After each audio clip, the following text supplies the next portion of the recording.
Greetings YouTube. Vulcan's oldest shrine in Rome, called the Vulcanal, was situated at the foot of the Capitoline in the Forum Romanum, and was reputed to date to the archaic period of the kings of Rome and to have been established on the site by Titus Tatius, the Sabine co-king, with a traditional date in the 8th century BC.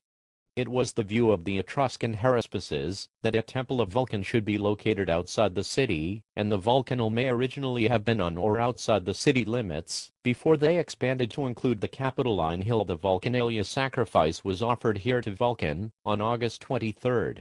Vulcan also had a temple on the Campus Martius, which was in existence by 214. The Romans identified Vulcan with the Greek smith god Hephaestus, and he became associated like his Greek counterpart with the constructive use of fire in metalworking.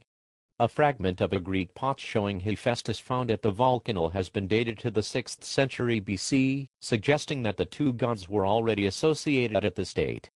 However, Vulcan had a stronger association than Hephaestus with fire's destructive capacity, and a major concern of his worshippers was to encourage the god to avert harmful fires. His festival, the Vulcanalia, was celebrated on August 23 each year, when the summer heat placed crops and granaries most at risk of burning. During the festival, bonfires were created in honor of the god, into which live fish or small animals were thrown as a sacrifice, to be consumed in the place of humans. Vulcan was among the gods placated after the Great Fire of Rome in AD 1964. In response to the same fire, Domitian, Emperor 81–96, established a new altar to Vulcan on the Quirinal Hill. At the same time, a red bull calf and red boar were added to the sacrifices made on the Vulcanalia, at least in that region of the city. Vulcanalia observed by ancient Romans type pagan, historical date August 23 celebrations bonfires in honor of Vulcan observances sacrifice of fish in addition to the Vulcanalia on August 23, the date May 23. Which was the second of the two annual tubalustria or ceremonies for the purification of trumpets, was sacred to Vulcan. Through his identification with the Hephaestus of Greek mythology, he came to be considered as the manufacturer of art, arms, iron, jewelry and armor for various gods and heroes, including the thunderbolts of Jupiter. He was the son of Jupiter and Juno, and husband of Maia and Venus. His smithy was believed to be situated underneath Mount Etna in Sicily. As the son of Jupiter, the king of the gods, and Juno, the queen of the gods, Vulcan should have been quite handsome, but baby Vulcan was small and ugly with a red, bawling face. Juno was so horrified that she hurled the tiny baby off the top of Mount Olympus. Vulcan fell down for a day and a night, landing in the sea. Unfortunately, one of his legs broke as he hit the water, and never developed properly. From the surface, Vulcan sunk like a pebble to the cool blue depths, where the sea nymph, Thetis, found him and took him to her underwater grotto, and raised him as her own son. Vulcan had a happy childhood with dolphins as his playmates and pearls as his toys.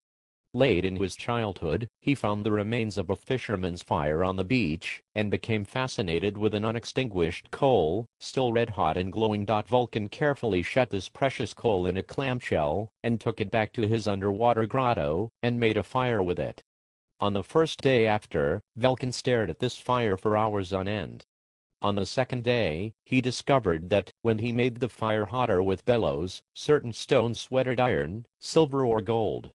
On the third day he beat the cooled metal into shapes, bracelets, chains, swords and shields. Vulcan made pearl-handled knives and spoons for his foster mother. He made a silver chariot for himself, and bridles so that seahorses could transport him quickly.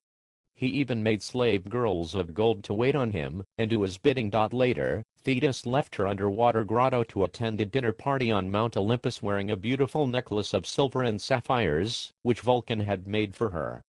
Juno admired the necklace, and asked as to where she could get one.